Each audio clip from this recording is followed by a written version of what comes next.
Sixth fourth lesson தாவர உலகம். உயிரினங்களோட வாழ்க்கை முறை, அமைப்பு மற்றும் செயல்களை பற்றி பயிலும் இயற்கை அறிவியல் உயிரியல் ஆகும். நாம் வாழும் உலகம் தாவரங்கள் மற்றும் விலங்குகளை கொண்டது. தாவரங்கள் தங்களுக்குரிய உணவை தாங்களே தயாரிக்கின்றன, உடல் வளர்ச்சி அடைகின்றன மற்றும் இனப்பெருக்கம் செய்கின்றன. தாவரத்தின் பல்வேறு பகுதிகள் உணவாக, மருந்தாக, மரக்கட்டைகளாக மற்றும் வாழ்விடமாக பயன்படுகின்றன. தாவரத்தின் அமைப்பு மற்றும் செயல்கள். நம்மளோட உடல் பல்வேறு உறுப்புகளை கொண்டது. அதுபோல தாவரங்களும் இலை, தண்டு, வேர் மற்றும் மலர்கள் ஆகிய பாகங்களை கொண்டுள்ளன. தாவரங்கள் அமைப்பிலும் நிறங்களிலும் வேறுபட்டாலும் ஒரு சில பண்புகளில் ஒத்துள்ளன. அதாவது பெரும்பாலான தாவரங்களின் தண்டு மற்றும் இலைகள் நிலத்திற்கு மேலே இருக்கு, வேர் நிலத்துக்கு கீழே இருக்கு. அதை தான் வேர் தொகுப்பு, தண்டு தொகுப்புன்னு படிக்க போகிறோம். வேர் தொகுப்புனா, வேர்னா தாவரத்தின் முக்கிய அச்சின் கீழ்ப்பகுதி. இது நிலத்திற்கு கீழே காணப்படுகிறது. வேர்களில் கணுக்கள் கிடையாது, கணுவிடை பகுதிகள் இல்லை. இதோட நுனிப்பகுதியில் வேர் மூடி உள்ளது. வேர் நுனிக்கு சற்று மேற்பகுதியில் வேர் தூவிகள் ஒரு கற்றையாக காணப்படுகின்றன. வேர்கள் நேர்புவி நாட்டம் உடையவை. தாவரங்களின் வேர் தொகுப்புகள் இரண்டு வகைப்படும். அதான் ஆணிவேர் தொகுப்பு, இன்னொன்று சல்லிவேர் தொகுப்பு. ஆணிவேர் தொகுப்புனா விதையிலிருந்து முளைவேர் தொடர்ந்து வளர்ந்து ஆணிவேரை உண்டாக்குகின்றது. முளைவேரில் தடித்த முதல் நிலை வேராக வளர்கிறது. இதிலிருந்து துணை வேர்கள், இரண்டாம் நிலை வேர்கள் தோன்றுகின்றன. பொதுவாக இது இருவித்திலை தாவரத்தில் காணப்படும். இந்த வகை வேர் அவரை, மா, வேம்பு இதில் தான் காணப்படுது. சல்லிவேர் தொகுப்பு இது முதல் நிலை வேர் சிறிது காலத்தில் அழிந்து தண்டின் அடிப்பகுதியில் சம பருமனுள்ள வேர்கள் கொத்தாக தோன்றி வளர்கின்றன. பெரும்பாலும் ஒரு வித்திலை தாவரங்களில் இவ்வேர் தொகுப்பு காணப்படுகிறது. நெல், புல், மக்காச்சோளம். அப்போ ஆணிவேர் தொகுப்புனா இருவித்திலை தாவரம், சல்லிவேர் தொகுப்புனா ஒரு வித்திலை தாவரம். வேரோட பணிகள் என்ன? வேர்கள் தாவரத்தை பூமியில் நிலைநிறுத்துகின்றன. மண்ணிலிருந்து நீரையும் கனிமச்சத்துக்களையும் உறிஞ்சுகின்றன. கேரட், பீட்ரூட் போன்ற தாவரங்கள் தாங்கள் தயாரித்த உணவை தங்களின் வேர்களில் சேமிக்கின்றன. தண்டு தொகுப்பு. நிலத்தின் மேற்பரப்பில் வளர்கின்ற தாவர பகுதிக்கு தண்டு தொகுப்பு என்று பெயர். இதன் மைய அச்சு தண்டு என அழைக்கப்படும். தண்டு தொகுப்பானது இலைகள், மலர்கள் மற்றும் கனிமங்களை கொண்டுள்ளது. தண்டு பூமியின் மேற்பரப்பில் சூரியனை நோக்கி வளர்கிறது. தண்டில் கணுக்களும் கணுவிடை பகுதிகளும் உள்ளன. தண்டில் இலைகள் தோன்றும் பகுதி கணு எனப்படும். இரண்டு கணுக்களுக்கு இடைப்பட்ட பகுதி கணுவிடை பகுதி. தண்டின் நுனியில் தோன்றும் மொட்டு நுனி மொட்டு. இலையின் அடிப்பகுதியிற்கும் தண்டிற்கும் இடையே உள்ள கோணம் இலை கோணம். இலையின் கோணத்தில் தோன்றும் மொட்டு கோணமொட்டு. தண்டோட பணிகள். தண்டில் தான் கிளை, இலை, மலர் மற்றும் கனிகள் இது எல்லாமே தண்டில் தான் இருக்குது. இதை தண்டு தான் தாங்குது. வேரினால் உறிஞ்சப்பட்ட நீர் மற்றும் கனிமங்கள் தண்டின் வழியாக தாவரத்தின் மற்ற பாகங்களுக்கு கடத்தப்படுகிறது. இலையால் தயாரிக்கப்பட்ட உணவும் தண்டின் வழியாக தான் தாவரத்தின் பிற பாகங்களுக்கு கடத்தப்படுகிறது. சில தாவரங்கள் உணவை தண்டில் சேமித்து வைக்கின்றன. எக்ஸாம்பிள் கரும்பு. இலை. தண்டின் கணுவின் மேல் விரிந்த தட்டையான பசுமை நிறத்தில் தோன்றும் புற அமைப்பு இலையாகும். தண்டு மற்றும் இலையை இணைக்கும் காம்பு பகுதியை இலைக்காம்பு எனப்படும். பசுமையான தட்டையான பகுதிக்கு இலைத்தாள் அல்லது இலை பரப்பு என்று பெயர். இலையின் மையத்தில் உள்ள நரம்பிற்கு மைய நரம்பு என்று பெயர். மைய நரம்பிலிருந்து கிளை நரம்புகள் தோன்றுகின்றன. தண்டு அல்லது கிளையுடன் இணைக்கப்பட்டுள்ள இலையின் பகுதி இலையடி பகுதி எனப்படும். ஒரு சில இலைகளின் அடிப்பகுதியில் இரண்டு சிறிய பக்கவாட்டு வளரிகள் உள்ளன. அவற்றிற்கு இலையடி செதில்கள் என்று பெயர். இலைகள் பசுமை நிறத்தில் உள்ளன. அதில் பச்சையங்கிற நிறம் இருக்கு. இலையின் அடிப்பகுதியில் நுண்ணிய துளைகள் காணப்படுகின்றன. இவை இலைத்துளைகள் எனப்படுகின்றன. இலையோட பணிகள். ஒளிச்சேர்க்கையின் மூலம் உணவை தயாரிக்கிறது. சுவாசித்தலுக்கு உதவுகிறது. இலைத்துளை வழியே நீராவி போக்கு நடைபெறுகிறது. விக்டோரியா அமேசானிகா அப்படிங்கிற தாவரத்தோட இலை அது 3 மீட்டர் விட்டம் வரை வளரக்கூடியது. அது 45 கிலோகிராம் எடை கொண்ட ஒருவரை தாங்குற அளவுக்கு திறன் கொண்டது. பூக்கும் தாவரம் சூரியகாந்தி. பூவா தாவரம் ரிக்ஷியா. மூடிய விதை தாவரம்னா ஆஞ்சியோஸ்பம்மா. திறந்த விதை தாவரம்னா ஜிம்னோஸ்பம் சைகஸ். நெக்ஸ்ட் வாழிடம். வாழிடம்னா ஒவ்வொரு உயிரினமும் உயிர் வாழ இனப்பெருக்கம் செய்ய அதுக்குன்னு ஒரு இடம் தேவை. அந்த இடம் தான் அதோட வாழிடம். கடலின் அடியிலிருந்து மலையோட உச்சி வரைக்கும் வாழிடம் தான் தாவரங்கள், விலங்குகள் எல்லாத்துக்குமே. வாழிடத்தோட வகை. நீர்வாழிடம், நிலவாழிடம். நீர்வாழிடம் நாம் குளத்திற்கு சென்று பார்வையிடும் போது சில தாவரங்கள் நீரில் மிதந்து கொண்டிருப்பதை பார்க்கலாம். தாமரை அப்படிப்பட்ட ஒரு தாவரம். அதன் இலைகள் நீரில் மிதந்து கொண்டிருக்கும். அதன் மீது ஒரு சிறு தவளை அமைந்திருக்கும். அது தாமரை மலரை சுற்றி அங்கும் இங்கும் பறக்கும் பூச்சிகளை பிடிக்க தயார் நிலையில் இருக்கும். தாமரையின் தண்டானது நீரில் மூழ்கியும் அதன் வேர்கள் சேற்றில் புதைந்தும் காணப்படும். இது நீரில் காணப்படுவதால் இதனை நீர்வாழ் தாவரம்னு சொல்கிறோம். நீர்வாழிடம்னா நிரந்தரமான நீர் சூழ்ந்த பகுதியையும் அவ்வப்போது நீர் சூழ்ந்த பகுதியையும் உள்ளடக்கியது. வாழிடங்கள் 2 வகைப்படும்: நன்னீர் வாழிடம், கடல் நீர் வாழிடம். இப்போ நிலவாழிடம்னா என்ன?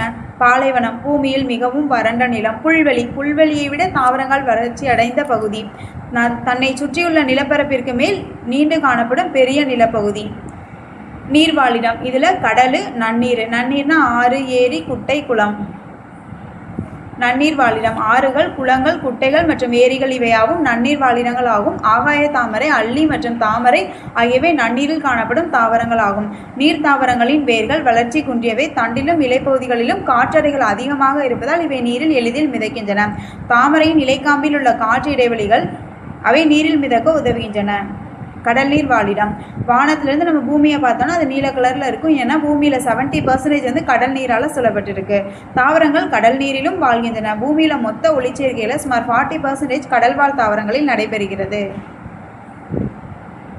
எக்ஸாம்பிள்: கடல் பாசிகள், கடல் புற்கள், சதுப்பு நில புற்கள் மற்றும் தாவர மிதவைகள். தனித்து நீரில் மிதக்கும் பாசிகள். உலகத்திலே மிக நீளமான நதி நைல் நதி. இது 6650 கிலோமீட்டர் நீளம் கொண்டது.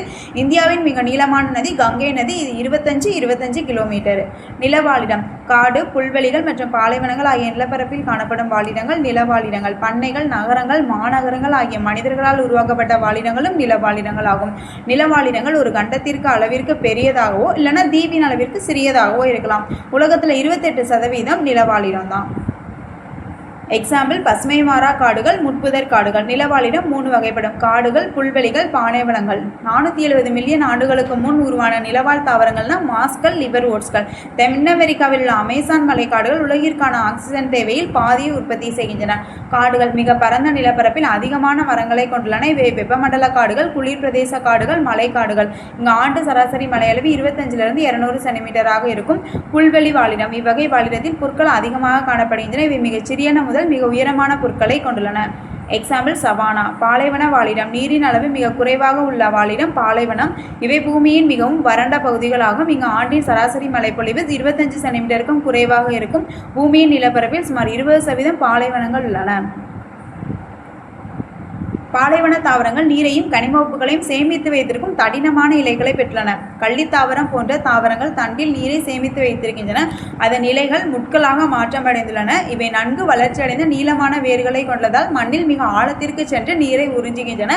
பாலைவன வாழிடங்களின் வகைகள்: வெப்பமான வறண்ட பாலைவனம், மித வெப்பமான பாலைவனம், கடல் சார்ந்த பாலைவனம், குளிர் பாலைவனம். எக்ஸாம்பிள்: சப்பாத்தி கள்ளி ஆகிய சோற்றுக்கற்றாழை, பிரயோபில்லம்.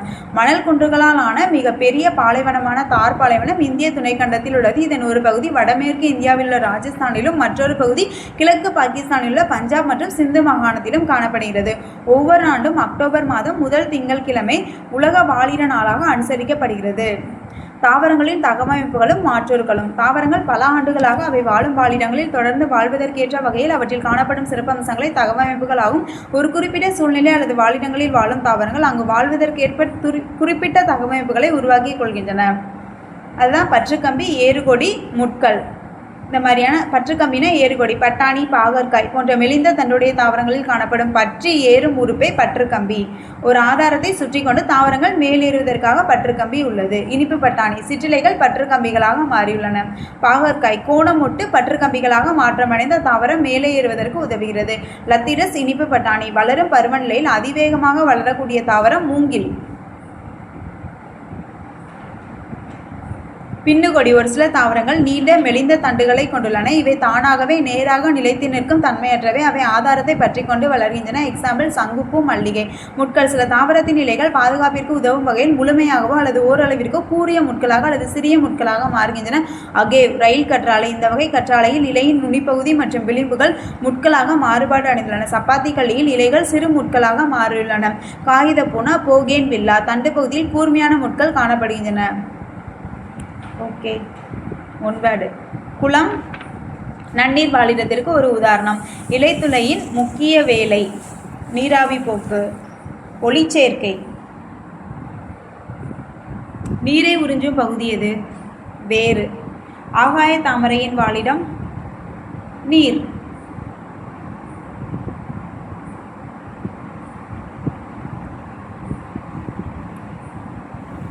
புவிப்பரப்பு 70% நீரால் மூடப்பட்டுள்ளது. பூமியில் காணப்படும் மிகவும் வறண்ட பகுதி பாலைவனம். ஊன்றுதல் உறிஞ்சுதல் ஆகிய இரண்டும் வேரின் வேலை. ஒளிச்சேர்க்கை நடைபெறும் முதன்மை பகுதி இலை. ஆணிவேர் தொகுப்பு இருவித்திலை தாவரங்களில் காணப்படுகிறது. தாவரங்கள் நீரின்றி வாழ முடியும். தவறு. தாவரங்கள் அனைத்திலும் பச்சையம் காணப்படுகிறது. தவறு. தாவரங்களின் 3 பாகங்கள் வேர், தண்டு, இலை. ஓகே. மலைகள் நன்னீர் வாழிடத்திற்கு ஒரு உதாரணம். தவறு. வேர் முட்களாக மாற்றூர் அடைந்துள்ளது. தவறு. பசுந்தாவரங்களுக்கு சூரிய ஒளி தேவை. எஸ், சரி. மலைகள் இமயமலை. பாலைவனம் வறண்ட இடங்கள். தண்டு கிளைகள் இலைகள். ஒளிச்சேர்க்கை இலைகள். சல்லிவேர் தொகுப்பு ஒரு வித்திலை தாவரம். இருவித்திலை தாவரத்தில் ஆணிவேர் தொகுப்பு காணப்படுகிறது. ஓகே.